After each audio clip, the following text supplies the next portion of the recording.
love my life. I love my freedom. I love my independence. That's kind of sad. That I don't want to be in a throuple. I don't even want to be in a couple. There's a really great element of queer joy to the film. You know, obviously it takes a little while. There's challenges, but by the end, it's really positive. And I feel like we're still not seeing that a lot. Like Dharma's topping the Netflix charts right now. You know, there's still not enough focus on that queer joy. So would you mind talking me through, both of you, why it's really great and really important to see that in a film like this? Yeah, I mean, I think it's important for queer people to see, you know, our lives with a happy ending, you know, and with hope and romance and sex and all the good things in life. Comedy, making fun of ourselves, making fun of each other, you know, in a lighthearted way. And we've gotten so many stories from mainstream Hollywood that focus on tragedy, the suffering of being gay, the challenges of being gay, you know, suffering in the closet. And those are important stories to tell. They always will be. But we've gotten so few of the other side of it, you know, and often those stories don't really reflect my life or the lives of my gay friends who are, you know, our lives we're human beings. We have challenges, we have flaws, but they're not tragic. You know, we tend to be like happy, hopeful people, or at least we try to be. And so I just think it's important for us to see that more. Yeah, and for queer performers too. You know, like so many of the opportunities for like an actor like myself would be, you know, the tragic sort of like leading man. So it's wonderful to get this kind of an opportunity. Awesome. And kind of tied in with that, the film really celebrates, you know, gay sex. And it's really in a way that it's not just like a rom-com punchline. You know, there's a humanity to it. It feels really vital, I think. So would you mind talking me through that aspect and why that's important, and kind of filming those scenes too, because they looked a lot of fun and challenging to do? Yeah, I mean, we didn't really sit down and intentionally say we're going to put gay sex in here, you know, as a political act, although I think inherently anything LGBTQ becomes political.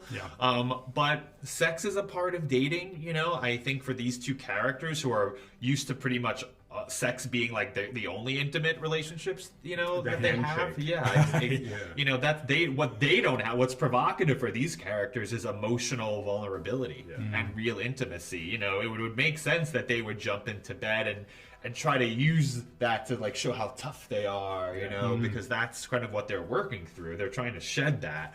And we watch that evolve, and that kind of plays out in the sex scenes over the course of the movie, which start off like kind of, you know, very like, you know, animalistic and become more vulnerable and romantic. And also it's just funny. Like sex can be funny and awkward, and in addition to being, you know, romantic. And I think that that's part of what dating is, so might as well show it. And it reveals something about who these people are. Like we get to see a sort of like way of how they really are through their sex.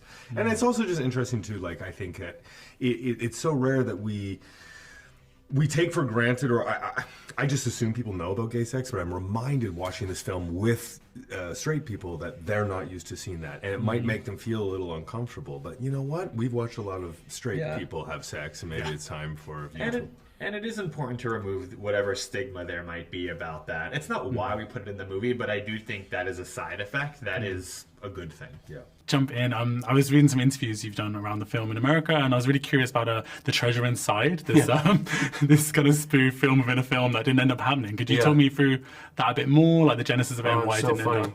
Yeah, you know, both Billy and I thought it'd be really funny to spoof Oscar bait movies, like where straight actors play tragic gay figures. And so we had this idea, The Treasure Inside, about two closeted gay frontiersmen. We wrote the pages really fast because it was just so funny. You know, it's so fun to parody Hollywood stuff. And then we could not find anyone to play it. It was crazy. And at first it was just seemed to be a scheduling issue. It was hard to, and then it became clear that I think, and this is my theory, that a lot of actors, because they need to be serious. They couldn't be comedians, to make the joke work. And I think a lot of more serious actors don't want to make fun of the Oscars because they want to win one, and they might want to play gay at some point. You know, is kind of what this is my theory.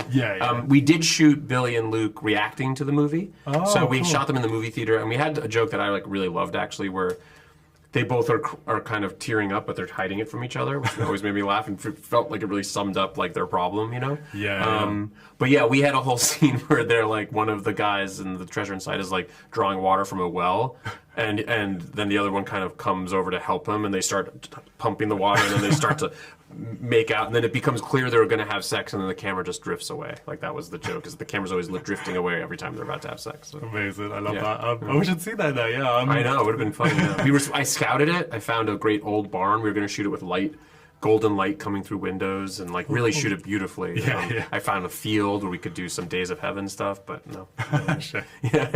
Was there anything else you wanted to get in, like you couldn't for whatever reason, just 'cause obviously with editing or time constraints or anything like that? We shot 2 sequences that were hysterical that just didn't fit in the movie. One of them was tonally just too broad for the movie, because the movie kind of announces, if you figure out the tone as you're cutting it, and it was this sequence that was an LGBTQ. It was the Pride Parade, and in the Pride Parade, Luke is watching the Pride Parade and waving to Billy, and then there are these guys we call the gay Twitter witches who start insulting Billy. They're tweeting, and then Luke picks a fight with them, and it turns into this massive pride fight, where the lesbians are fighting, and there's a group of bored gays who are like, where are we going next? And there's like a straight family that gets punched.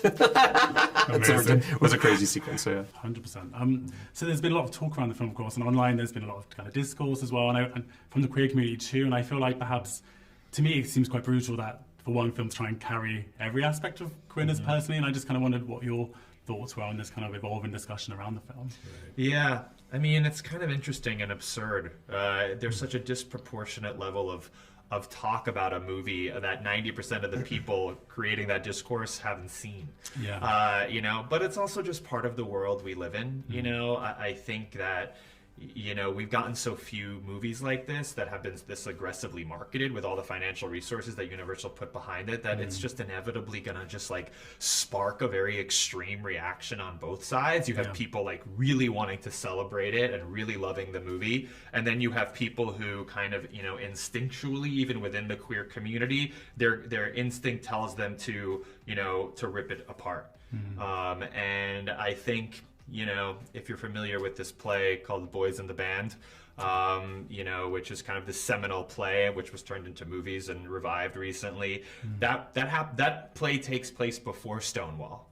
And it's about a bunch of gay men who come together for a birthday party, a group of gay friends in New York in the mid-'60s, and the party devolves to a point where they are all like viciously attacking each other, right? And I think that sadly, like, there's still a real, like, tangible element of that in the gay male community, and, you know, the Boys in the Band is still alive. It just moved to Twitter, you know, and, you know, it'll take a psychologist more articulate than I to explain that, but I think it's interesting that we're still dealing with it. I'd much rather be part of something that people are discording about rather than something that people aren't. I think it's important, too, to say that the discourse is not the movie. Discourse is discourse, and the movie is the movie. And, you know, 90% of the discourse, again, coming from people who haven't seen the movie. And then when people see it, so many of them are like, oh, it's actually really funny, you know, or begrudgingly admitting that it's very funny, you know. That's just part of the existence of gay men, I think, and, you know, something we can dive into at another time. Definitely. I also really enjoyed the Debra Messing cameo in particular. That really stands out to me. Can you talk me through a bit more how, you know, that came about? Yeah. That was something where, from the very beginning, we were like, well, if he works for this museum, he'd probably they'd probably be raising money from allies, and she just popped into both our heads. Early on, we were like, it has to be Debra Messing. He reached out to her. He knows her from It's Debra Messing Who Gays at like Billy on the Street. And she said yes. And then we were going to shoot in March of 2020. We got delayed by the pandemic. We asked her again a year and a half later. She was like, of course, yeah. And she showed up. She was fantastic. She apparently had never cursed before in anything, which was very funny. And as a comedy fan, I was very weirdly nervous and excited to work with her because she's such a legend. So, yeah, absolutely. Yeah. I also really liked, towards the end, the song, you know, that Billy sings. And I feel like it could have been overly sentimental, but it works within the tone, and I think that's kind of the point as well in a way. Can you talk us through a bit more the genesis of that and why it came at that? Yeah, I mean, the whole movie, you know, it's kind of a strange structure, quietly, which is that Luke kind of makes the big mistake, and he's the one who kind of needs to apologize to Billy, and he does, but I always felt that Billy needed to make some sort of grand gesture as well. He's the main character. You want that to happen, and Billy agreed, but we could never really figure out what it was. And then Billy was talking to Luke, and Luke said that his favorite artist was Garth Brooks, and Billy thought that was hilarious. And then about 2 weeks or 3 weeks before we finished shooting, he called me, and Billy was like, hey, I wrote this song. I think we need to shoot it, and he played it for me, and I was like, that's amazing, it's so sweet. And Mark Shaman, our composer, came, and Billy sang it live, and Mark played it live, and it was pretty magical. Love that. And I'm moving on from the ending. You know, it's a great ending, but I feel like there could be more potentially. Would you ever be on to do a sequel? Is that something that's in the cards, or is that too early to say? Yeah, I mean, I don't, you know, it's hard to think of comedy sequels, but these are all characters that I could certainly follow into other things, definitely. You know, they're so funny and rich, so yeah. Nice. And I also think it's really interesting in the film. It's kind of, there's these heteronormative ideals that the film lampoons, but then equally, you don't want it to be the same but gay. You know, it needs to be its own queer identity. And can you talk me through, I guess, not the tension necessarily, but that kind of dynamic between those two ideas that you're exploring in the film? Yeah, I mean, I said to Billy from the beginning, that, you know, there are only 3 rules of writing the movie were it needed to be really funny, it needed to be really honest, and it needed to have a happy ending. And I was like, that's it, you know. And I mean, it's easier said than done, but that's what those were the rules, particularly being honest, you know.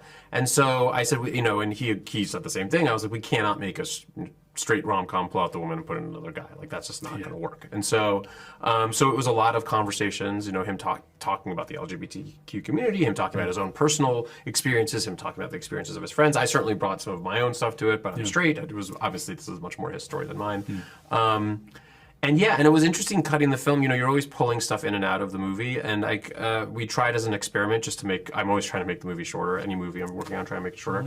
We pulled out the 4G at the end at the Christmas, and the conversation where Billy says to Luke, "I felt uncomfortable" during that. The whole idea of an open relationship, and it's suddenly the entire movie felt like a straight rom-com. It completely ruined the dramatic structure of the film, which I was surprised by. I didn't, you know, it was interesting, and so we were like, "Oh, this has to go back in." And so that was it. It's interesting how delicate that balance can be. I'm glad it went back in. That sounds like... It would have been a disaster.